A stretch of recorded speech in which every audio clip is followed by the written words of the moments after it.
Hi everybody and welcome to my channel Lulu Rask. If you're new here, welcome. If you've been here before, welcome back. As you can probably hear, I'm a little bit croaky. I have come down with the most awful cold. This is day 2, so I'm hoping this is the worst day, which is why I'm not sounding or looking so great. But I wanted just to pop on and check in with everybody because I know I didn't post a vlog last Friday because we had an unexpected visitor over the weekend which threw all my plans out, and I've been working extra days in the boutique that I work in, so I haven't had a chance during the week to do any sewing or vlogging. So I just wanted to pop on really quickly, see how you're all doing, and just let you know what's been happening in my world since we spoke last time. Obviously, as I'm sure all of you are aware, last weekend, or Thursday through to Sunday, was the Stitch Festival in London, and there was an awful lot of my favourite vloggers that I follow there, and I felt as well I wasn't necessarily thinking of doing a vlog after that because so many of them were putting out vlogs of what they'd bought, who they'd met, what they'd seen, and I didn't have anything because I didn't go.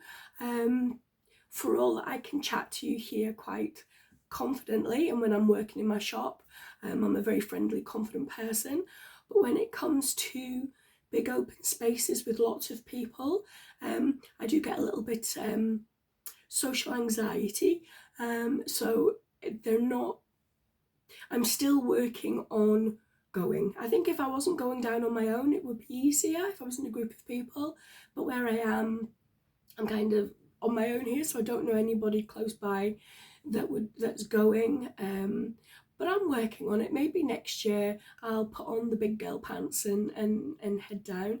I do go over to the knitting and stitching show in Harrogate, and I know a lot of the exhibitors are the same, so if any of you are going to Harrogate this year, I shall be there, so please come and say hello. But yeah, so anyway, so what have I been up to this week other than working and getting poorly? So I've done quite a lot of prep work. I've taken a picture and I'm going to slip it in here just of it on my mannequin. Unfortunately, I haven't done any styled photographs because I just haven't been up to it. But I did finish my NYX dress, the closet core NYX dress that I was making for the gathering, which is next weekend. So that's the Saturday the 4th. So I will be taking footage when I'm over at the gathering, so you will see it in all its swirling glory there. So come back next week sometime, or the week after next weekend, if that makes sense, and you'll be able to see it in full. But I've got the picture of it here. This was the success after the failure. If any of you have seen Alison, so like Dottie's video that she's put up on the Aspen dress versus the McCall's dress, you will be aware that she mentions me because she now has the dress that I made, because I did not have success with the dress. The dress was made well, the pattern came together well. Unfortunately, the sizings were off the charts. I'm an experienced sewist. I know how to take body measurements. I know how to compare. I went with my body measurements, but with the amount of ease and everything, it just was not for me. It was, yeah, it wasn't. And even though I did some alterations to make it fit better, at that point the love was lost. I knew I wasn't going to wear it. That style does not suit me. I am aware of that now. I will be avoiding that style of dress. It's just not for me. So I offered it out into the community and Alison took it and she looks fantastic. So please pop over to her channel and check out her latest vlog, Aspen versus McCall's, and you will see her wearing it and her Aspen dresses that she's done as well. So yeah, so I finished the NYX dress. The fabric that I used was a remnant piece from Rainbow Fabrics at last year's Harrogate. and it just came together beautifully. It's a viscose, so it's very drapey, very swirly, very bold. I love the colours in it. So yeah, when you see it on, hopefully you'll agree that it's a better style for me. Another thing that I whipped up literally before going back to work. So I was in on Wednesday and it was a beautiful day. We've had glorious weather here, very, very warm. And I work on the second floor of the shop for all the occasion wear, and it has two beautiful big windows that the sun beams through, and it gets very warm. So the day before I was going back to work, I knew I wanted to get a pair of floaty trousers to keep me cool. And you'll have seen in a previous vlog that I was the make of the month for So Hayley Jane, and I was gifted the March So Hayley Jane subscription box, and this was the pattern that came in it, which is from Named Patterns, and it's the, I'm going to say, oleo trousers. They're very simple, no pockets. I made them up in this fabric here. If I show you them out. So this is, it looks a bit like a denim. It's not, I'm going to say it's just like a chambray coloured cotton. And you can see the texture of it. It's almost like if it was a jersey, I would say it was like a mall effect. So it's not just a straight blue. It does look like, it almost looks like linen. But it's a very, very simple elasticated waist trouser. I've put my, oh gosh, I'm trying to remember, and I'm thinking these are little rosy cheeks labels, swing it, shake it, move it, made it, and I thought that picked out nicely. I just used what was on the overlocker, which was the multicoloured thread. I did go slightly different with the pattern that you make a casing and then put in a narrower elastic, but I knew that wasn't for me. So I actually took a wider elastic, stitch it, and then turned it back and stitched it down. So like, when you overlock the elastic onto the raw edge and then turn it over, and they've come out really fine. Done a really big hem on them. I think it's like double folded back 5 to give it a bit of weight. Sorry, 5 centimeters. Give it a bit of weight. And yeah, so that's the only thing I've physically made up this week, but I have been doing quite a bit of prep work. I have cut out my first bestie bag in this beautiful gold leatherette fabric from Jenny Stitches. I'm just going to quickly unzip this, and this is the lining fabric that I've chosen. I got this from Narissa Pratt's D-Stash last year, the year before, and it's a Zandra Rhodes satin, and it's absolutely divine. And the zip I'm going to use is this pink and brown one. I haven't decided on the strap yet. I'm hopefully going to make that up by next weekend to go to the gathering, so I've got a nice big bag. This here, when I actually get going with it, is again all cut out. I've done a little bit of the top. I need to put this hemband on, and then I think it'll be a really quick make after that on the overlocker. And this is going to be my entry for So Frugal Challenge. I was so busy watching the vlogs, making the vlogs, being part of the vlogger tour, that I forgot to make a garment. This is one that I've actually had that pattern printed ready to go from last year, and it's the Forget Me Not Patterns Vera top with a very deep cuff, and I've always wanted to make it. So that was a remnant fabric from So Much More from last January or the January before that. So I've pulled it out and I've got all that cut ready to go, so that shouldn't take me too long.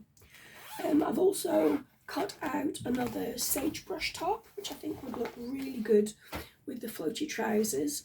And again, a remnant, because I love getting remnants. And again, this was from So Much More, and it's the Crafty Pie Flower Child viscose fabric.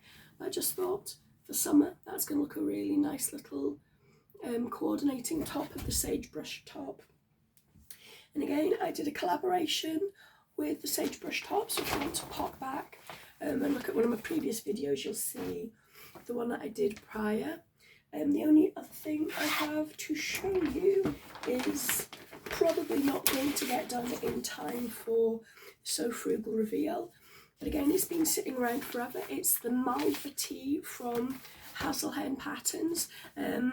And that was, I think that was released last year, beginning of last year, and I was actually a pattern tester for that. So it's a tried and tested pattern for me. It's a beautiful fit, slightly more lower rounded neck, and this is just some D-Stash cotton fabric that I got from Rachel's D-Stash last year sometime.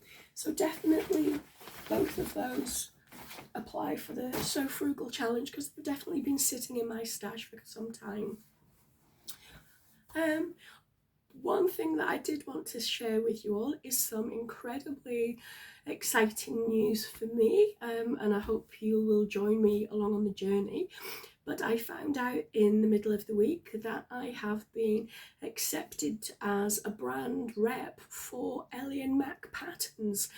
Now, if you'd seen my So Frugal vlog on loungewear, pyjamas, sleepwear, you will see that one of the patterns that I listed there was for the Ellie Mac pyjamas. Absolutely fantastic. And I have lots of Ellie Mac patterns.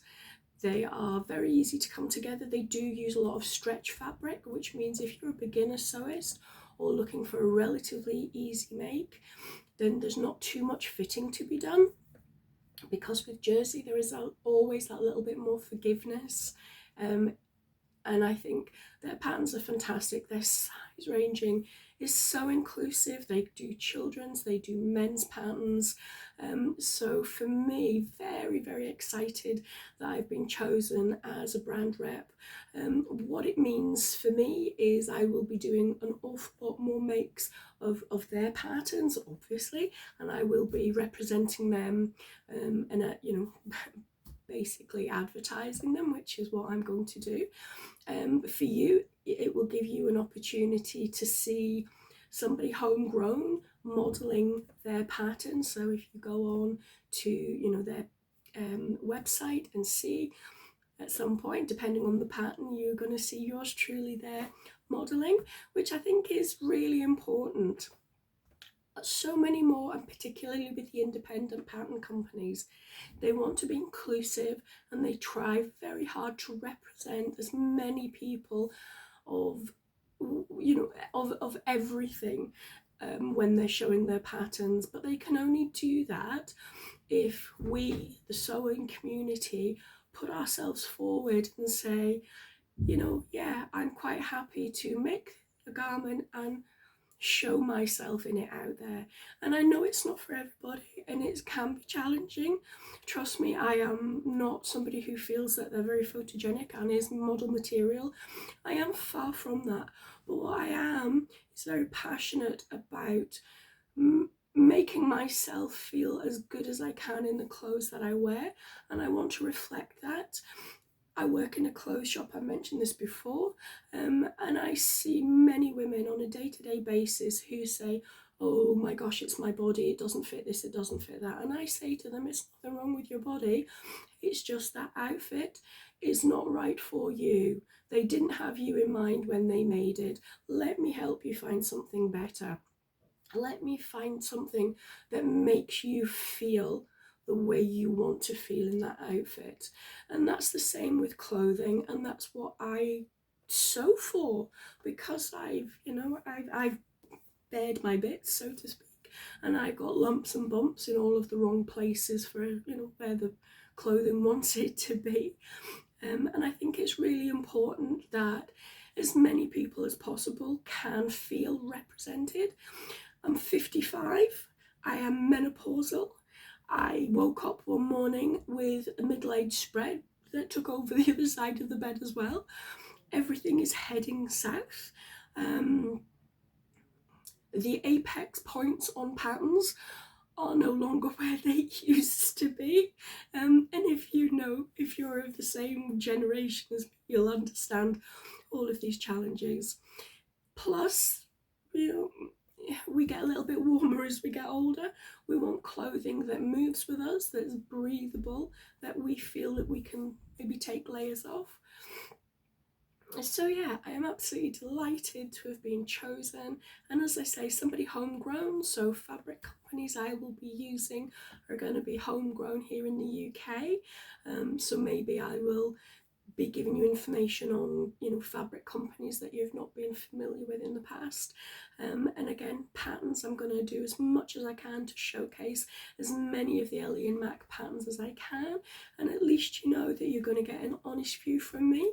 And let's be honest, ladies, if I can wear it, I'm depending on, you know, what pattern company, I can be anywhere between, you know, like an independent pattern 18 through to a 22 depending on its style. I've got a 44 E or F bust, something like that. You know, my waist is the same as my bust, my hips are like half a century. So I am, you know, I'm curvy. But I will be showing you as many different styles as I can to maybe give you a bit of inspiration to, you know, just to step out there and try something a little bit different. Anyway, I'm getting quieter and quieter as I go on, and it's probably really uncomfortable for you to listen to this. So I'm going to sign off for now.